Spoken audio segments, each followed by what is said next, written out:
नमस्कार, आप देख रहे हैं अपना बिहार। मैं हूं आपके साथ विभा उपाध्याय। शराबबंदी पर सीएम ने एक बार फिर से विधानसभा में बयान दिया। सीएम ने कहा कि शराबबंदी लागू थी, लागू है और आगे भी शराबबंदी लागू ही रहेगी। शराब से मरने वालों के प्रति उन्हें कोई हमदर्दी नहीं है। सीएम आज लगातार तीसरे दिन शराबबंदी पर खुलकर बोलते नजर आए। सीएम ने कहा कि जहरीली शराब से मौत पर हमें कोई हमदर्दी नहीं है। शराब से मौत पर मुआवजा नहीं दिया जाएगा। बिहार में शराबबंदी कानून लागू है और ये लागू ही रहेगी। शराब जो पिएगा तो वो मरेगा ही। तो बार बार कह रहे हैं कि पिएगा तो मरेगा शराब पीने से। और किस चीज से मरा है? अगर शराब पिया और गंदा शराब पिया मर गया, उसको हम लोग मदद करेंगे? सवाल ही पैदा नहीं होता। ये तो इतनी गंदी बात है। और अगर आप लोगों में से कोई इस बात को सोचता है तो आप कहिए कि शराबबंदी को बंद कर दीजिए। ये कोई तरीका है ऐसा?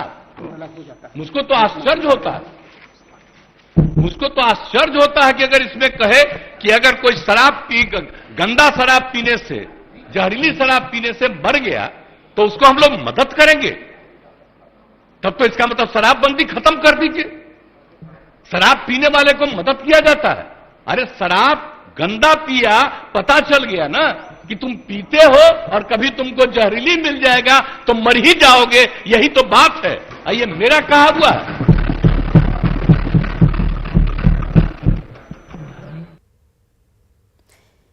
तो शराब से मौत पर तीसरे दिन विधानसभा में मुख्यमंत्री नीतीश कुमार एक बार फिर से बोलते हुए नजर आए। उन्होंने कहा कि बिहार में शराबबंदी कानून लागू है और यह खत्म नहीं होने वाली। अगर कोई ऐसा सोच रहा है तो गलतफहमी है, क्योंकि इसे लागू किया गया तब तमाम पार्टियों की इस पर सहमति थी। शराबबंदी लागू ही रहेगी। शराब से मौत पर मुआवजा नहीं दिया जाएगा। कोई सहानुभूति उन लोगों के साथ नहीं है मेरी, क्योंकि शराबबंदी लागू है। तो शराब अगर आप पी रहे हैं तो ये बुरी बात है, और वही शराब कभी जहरीली हो गई तो आपकी जान जानी स्वाभाविक है। और ऐसे में ऐसे तमाम लोगों के लिए कोई सहानुभूति किसी को नहीं रखनी चाहिए। ये बयान मुख्यमंत्री नीतीश कुमार का आज एक बार फिर से विधानसभा में नजर आया। बीजेपी शासित राज्यों में भी मौतें होती हैं, शराब की वजह से होती हैं, जहरीली शराब की वजह से होती हैं।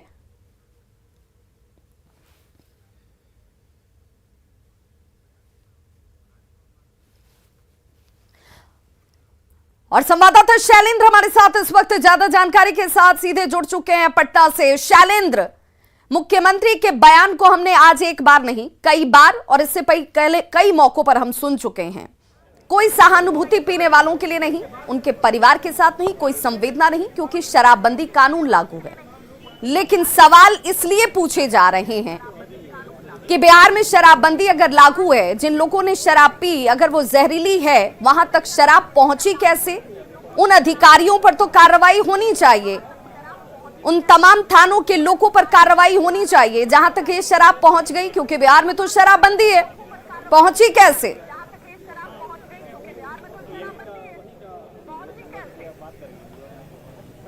बिल्कुल, देखिए विवाद भी यही है। जिस तरीके से सरकार जिद पर अड़ी है, सरकार का कहना है कि जो शराब पीने वाले हैं उनसे कोई भी मतलब राहत उन्हें नहीं दी जा सकती है, और जो घटना घटी है उस पर मुआवजा भी नहीं दिया जा सकता है, क्योंकि अलग अलग राज्यों में भी इस तरह की घटनाएं घटती हैं। लेकिन इन तमाम चीज़ों को लेकर के जो विपक्ष है वो इस वक्त राजभवन के अंदर है। राजभवन में तमाम जो भाजपा के विधायक हैं वो इस वक्त पहुंच चुके हैं। उनकी मांग है कि इस पूरे मामले पर सरकार के द्वारा कड़ी कार्रवाई की जाए और जो लोग जिनकी मौत हुई है उनके परिवार को मुआवजा दिया जाए। यह मांग विपक्ष की है, और इस मांग के साथ विपक्ष के तमाम जो विधायक हैं, विधान पार्षद हैं, वो एक साथ राजभवन मार्च विधानसभा से निकले और राजभवन पहुंचे हैं, और इस वक्त अंदर राज्यपाल फागू चौहान को ज्ञापन भी सौंप रहे हैं। लेकिन सबसे बड़ी बात है कि जिस तरीके से घटना घटी है और इस घटना में कई लोगों की मौत हुई है, और उसके बाद बिहार में सियासत तेज है।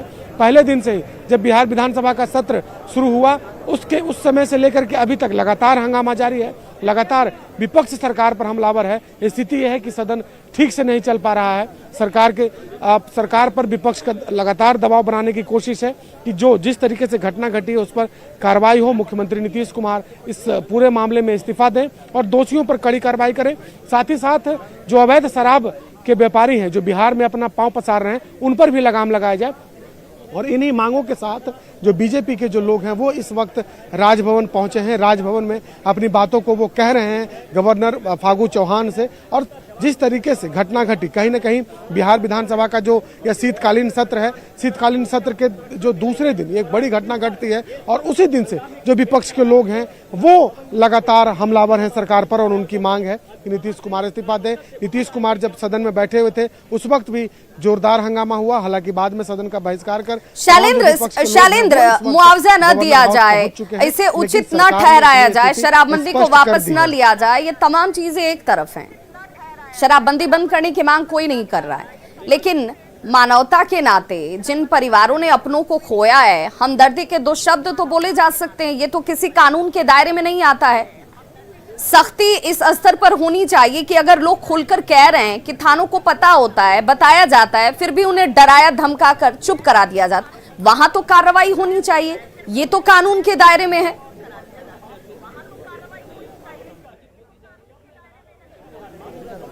देखिए, विवाद भी यही है, विपक्ष की तरफ से यही मांग किया जा रहा है कि जो लोग शराब पी करके जिनकी मौत हुई है उनके परिजनों को मुआवजा दिया जाए। और सरकार के द्वारा जो बातें की जा रही हैं, सरकार के द्वारा जो कहा जा रहा है कि हम शराब को रोक रहे हैं, शराब को हम बिहार में अवैध शराब की बिक्री पर प्रतिबंध लगा रहे हैं, उसके बाद भी इस तरीके की इतनी बड़ी घटना कैसे घट जाती है जिसमें 50 से अधिक लोगों की मौत हो जाए और उसके बाद तमाम लोग राजभवन पहुंचते हो।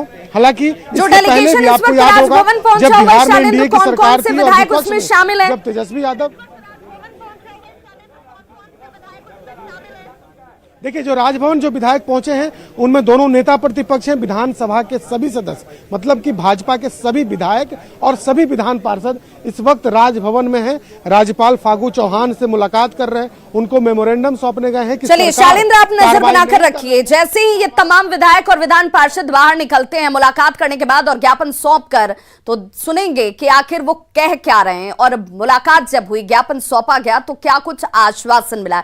बहुत बहुत शुक्रिया शैलेंद्र इस तमाम जानकारी के लिए। तो छपरा के बाद अब दूसरी जगहों से भी संदिग्ध मौतों की खबरें जो हैं वो आनी शुरू हो गई और सबसे बड़ी परेशानी यहीं पर शुरू होती है, क्योंकि जो शराब जहरीली बनकर लोगों के शरीर में दौड़ रही है वो सिर्फ छपरा में यानी कि सारण में नहीं है। अब देखिए, ये खबर सीवान से आ रही है, बेगूसराय से आ रही है। सीवान और बेगूसराय में भी मौत का सिलसिला जो है वो शुरू हो चुका है और छपरा के बाद सीवान में 4 लोगों की संदिग्ध मौत हो चुकी है।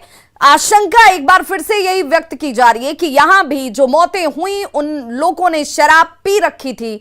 सीवान के 4 लोगों की मौत से हड़कंप मच गया है। बेगूसराय में भी एक संदिग्ध मौत हो चुकी है और इसीलिए अब ये सवाल बहुत गंभीरता से उठ रहे हैं कि आखिर इसका निदान क्या है, इसका समाधान क्या है। तो सीवान में 4 लोगों की संदिग्ध मौत से प्रशासन में हड़कंप मचा हुआ है। मामला छपरा से सटे भगवानपुर थाना इलाके का, जहां पर 4 लोगों की संदिग्ध मौत हो चुकी है। जहरीली शराब पीने से मौत की आशंका जाहिर की जा रही है। परिजनों ने शराब पीने की बात कही है। 2 लोगों का अंतिम संस्कार तक कर दिया गया है और 2 लोगों की अभी तक अंतिम संस्कार की बात सामने नहीं आ रही है, लेकिन परिजन ये कह रहे हैं जितनी भी मौतें हुई उन तमाम मौतों के पीछे घर वालों का यही कहना है, चाहे वो बेटी हो, मां हो, पत्नी हो, सभी ये कह रहे हैं कि शराब पी गई थी और उसी के बाद सबकी तबीयत बिगड़ी और मौतों का सिलसिला शुरू हो गया। मतलब 500 का दिन पी कर आए थे, ठीक है, और खाना वाना खाए उस समय भी, और कल ठीक थे, ठीक है, और आज मतलब सुबह बोल रहे थे कि मेरे आँख से दिखाई नहीं दे रहा है।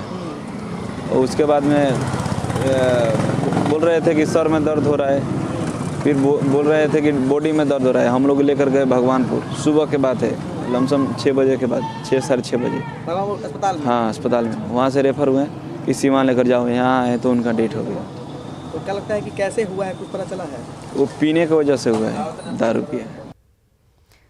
उधर बेगूसराय से भी बड़ी खबर आ रही है, जहां संदिग्ध अवस्था में एक शख्स की जान जा चुकी है। की हालत गंभीर बताई जा रही है। परिजन शराब पीने की बात कह रहे हैं और बिना पोस्टमार्टम के ही मृत का दाह संस्कार कर दिया गया है। पुलिस हालांकि इसकी पुष्टि नहीं करी है। तिघड़ा थाना क्षेत्र का ये पूरा मामला, जहां पर संदिग्ध एक मौत सामने है, जिसमें एक व्यक्ति अभी इलाजरत है। बताया जा रहा है कि शराब का सेवन इन लोगों की तरफ से भी किया गया था।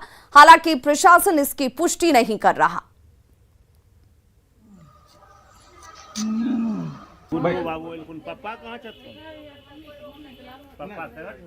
तो छपरा के बाद सिवान और बेगूसराय से भी संदिग्ध मौत अब सामने आने लगे हैं।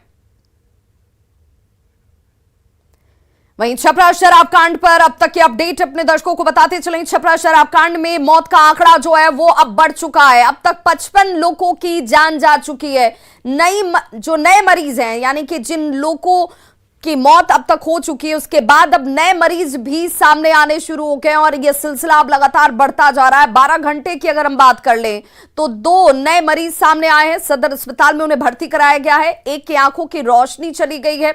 और अमूमन हर मौत के पहले के अगर परिजनों के बयान को सुना जाए तो सभी की बात में एक ही समानता नजर आती है कि शराब पीने के बाद सबको आंख से दिखाई देना बंद होने लगता है, उल्टी की शिकायत होती है, दस्त की शिकायत होती है और उसके बाद अस्पताल पहुंचते पहुंचते सबकी जान जा रही है।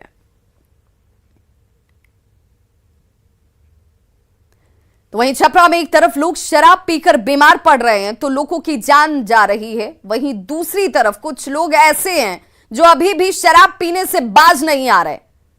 छपरा नगर थाना के पंकज सिनेमा के पास ऐसा ही नजारा देखने को मिला, जहां एक व्यक्ति शराब पीकर सड़क पर बेसुध पड़ा हुआ नजर आया, जिसका किसी ने वीडियो बनाया और सोशल मीडिया पर इसे वायरल कर दिया।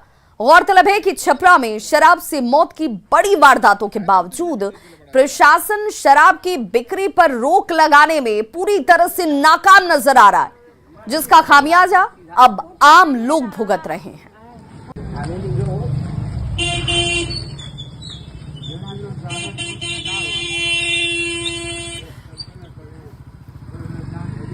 और इस वक्त की बड़ी जानकारी अपने दर्शकों को देते चले। छपरा शराब कांड में बड़ी जानकारी सामने आ रही है। मौत का आंकड़ा हर वक्त बढ़ता हुआ और इस वक्त ये आंकड़ा 56 तक जा पहुंचा है। तो सुबह जो आंकड़ा 50 था, वक्त गुजरने के साथ साथ 55 और इस वक्त की बड़ी जानकारी है कि मौत का आंकड़ा अब 56 तक जा पहुंचा है।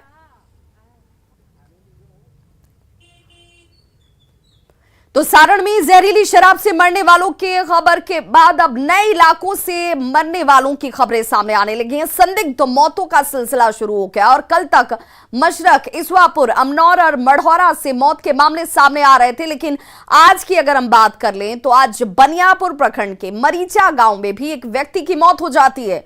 2 लोग गंभीर रूप से घायल बताए जा रहे हैं, जिनमें एक व्यक्ति की आंख की रोशनी चली गई है और 2 लोगों की स्थिति गंभीर बनी हुई है। बनियापुर में हुई मौत के बाद परिवार में मातम पसर गया। जायजा लिया हमारे संवाददाता रवि एस नारायण ने। सारण में जहरीली शराब से हो रही मौत की जो संख्या है वो लगातार बढ़ती जा रही है और सबसे गंभीर बात यह है कि अब नए नए इलाकों में ये खबरें जो है वो आनी शुरू हुई है। अभी तक हम लोग देख रहे थे कि मशरक हुआ, अमनौर या फिर आप इस्वापुर, इन तमाम इलाकों से जो है वो आ रही थी, लेकिन आज सुबह सुबह एक खबर मिली है कि जो बनियापुर प्रखंड है उसका ये मरीचा गांव है और वहां पे एक मौत रामायणगिरी की हुई है और ये मजदूर थे और इनकी भी जो मौत है वो जहरीली शराब से हुई है और इनके परिवार में इनके 2 बच्चे हैं और कमाने वाला जो है वो इकलौता थे, तो ये भी जो है वो जहरीली शराब के शिकार हुए हैं। सबसे बड़ी बात है कि सरकार लाख दावे कर रही है, लेकिन लगातार मौत की जो संख्या है वो बढ़ती जा रही है। माता जी, क्या हुआ था इनको? हुआ था कुछ नहीं, ये दिन भर काल गाछ कटला। गाछ कटला के बाद दिन भर गाछ कटले बना, गाछ काट के रात के आइल बना, खाना घरे खैले बना, खाना खा के बथानी गोइल बना सूते, आ वहाँ से लोग लेके भागल लोग छापड़ा, रास्ता में जाके दम तोड़ देले बना। आई पथेरी करत रहनी हम, मजदूरा रहनी हम। यहाँ पे हमारे साथ डॉक्टर भी हैं जो इलाज, क्या हुआ था जब आपके पास आए? जिस समय हमारे पास ये गए, गांव के लोग भी थे, उस समय इनका ऑक्सीजन लेवल बहुत ही डाउन था और हमको जैसे डाउट हुआ कि शायद कोई नशीला पदार्थ कुछ लिए हैं, अब जो भी लिए हों, तो हमने उनको पीएचसी रेफर कर दिया। वहां जाने के बाद इनकी मृत्यु हो गई। तो ये घटना जो देख रहे हैं ये दर्दनाक है, पूरे गांव में मातम पसरा हुआ है और सबसे बड़ा सवाल यही है कि अब नए नए जो इलाके हैं, नए नए क्षेत्र जो है वो सामने आने शुरू हुए हैं। हालांकि सरकार कह रही है कि कार्रवाई हो रही है, लगातार लोग पकड़े जा रहे हैं, लेकिन ये अगर मुस्तैदी पहले हुई होती तो इतने लोगों की जान जो है वो नहीं गई होती। कैमरा पर्सन सुबोध के साथ रवि एस नारायण, न्यूज 18 बनियापुर। तो छपरा में जहरीली शराब कांड में अब तक 56 लोगों की मौत हो गई। इस दौरान सदर अस्पताल की कुव्यवस्था की खबरें भी सामने आ रही हैं। एक वीडियो खूब इस वक्त वायरल हो रहा है और ये वीडियो इस वक्त आपके टीवी स्क्रीन पर भी है, जिसमें कुछ मरीज के जो परिजन हैं वो हाथ में स्लाइन लेकर घूमते हुए नजर आ रहे हैं। वीडियो वायरल होने के बाद लोग अस्पताल में मरीजों को दी जा रही व्यवस्थाओं पर तरह तरह के सवाल अब खड़े कर रहे हैं। बड़ी खबर दिल्ली से, जहां पर शराब से मौतों का मामला अब सुप्रीम कोर्ट जा पहुंचा है। सुप्रीम कोर्ट से मामले की जल्द सुनवाई की मांग की गई। हालांकि सुप्रीम कोर्ट ने जल्द सुनवाई से इनकार किया है। सुप्रीम कोर्ट की तरफ से यह टिप्पणी की गई कि मेंशनिंग लिस्ट में यह मामला नहीं है और इसीलिए इस पर जल्द सुनवाई संभव नहीं है। आर्यव्रत महासभा फाउंडेशन की तरफ से याचिका दी गई थी, जिसमें शराब कांड में लगातार हो रही और इतनी संख्या में हो रही मौतों को लेकर सुप्रीम कोर्ट में सुनवाई की याचिका दी गई थी। एसआईटी से इस पूरे मामले की जांच की भी मांग की गई है। पीड़ितों को मुआवजा देने की मांग इसमें शामिल है। अवैध शराब पर नेशनल एक्शन प्लान बनाने की मांग इस पूरी याचिका में बेहद महत्वपूर्ण। हालांकि सुप्रीम कोर्ट ने यह कह दिया है कि जल्द सुनवाई इसमें संभव नहीं है, क्योंकि मेंशनिंग लिस्ट में यह शामिल नहीं और इसीलिए यह संभव नहीं है। तो सुप्रीम कोर्ट में अब शराब कांड का यह मामला पहुंचता हुआ, जिसमें एसआईटी से इस पूरे मामले की जांच कराने की मांग की गई है। पीड़ितों को मुआवजा देने की मांग इसमें शामिल है। साथ ही साथ अवैध शराब पर नेशनल एक्शन प्लान, एक ऐसा प्लान जिसके जरिए इस पर कंट्रोल किया जा सके। अवैध शराब के निर्माण, व्यापार, इन तमाम चीजों पर रोक कैसे लगे, इसे लेकर सुनवाई बहुत महत्वपूर्ण। लेकिन सुप्रीम कोर्ट ने यह कहा है कि चूंकि मेंशनिंग लिस्ट में यह शामिल नहीं है और इसीलिए इस पर जल्द सुनवाई संभव नहीं है। हम लोगों ने ये जो पूरी बिहार फूड ट्रेजेडी की जो याचिका, अब जो पूरा मामला हुआ है, जिसमें 50 लोगों की डेथ ऑलरेडी आज के दिन हो चुकी है, तो इस मामले में हम लोगों ने सुप्रीम कोर्ट का दरवाज़ा खटखटाया है और हम लोगों ने सुप्रीम कोर्ट से ये मांग की है कि इसमें पूरी एसआईटी इन्वेस्टिगेशन बैठाई जाए। एसआईटी इन्वेस्टिगेशन के साथ जितने भी पीड़ित परिवार हैं उनको कॉम्पेंसेशन की हम लोगों ने मांग की है और साथ ही साथ हम लोगों ने जो बिहार एक्साइज एक्ट है उसको भी चैलेंज किया है। हम लोग विश्व शौचालय दिवस पर नेटवर्क 18 ने रेकिट के साथ मिलकर भारत को बेहतर स्वच्छता के लिए प्रेरित करने के लिए 8 घंटे का एक भव्य टेलीथॉन मिशन स्वच्छता और पानी का आयोजन किया। इस अभियान ने देश के प्रमुख नेताओं, मशहूर हस्तियों, चेंज मेकर, स्वच्छता कार्यकर्ताओं और विचारकों को इस वादे के साथ एक साथ लाया कि कोई पीछे नहीं छूटेगा। आइए सुनते हैं इस कार्यक्रम के न्यूज मेकर्स बने कुछ लोगों की खास बातें।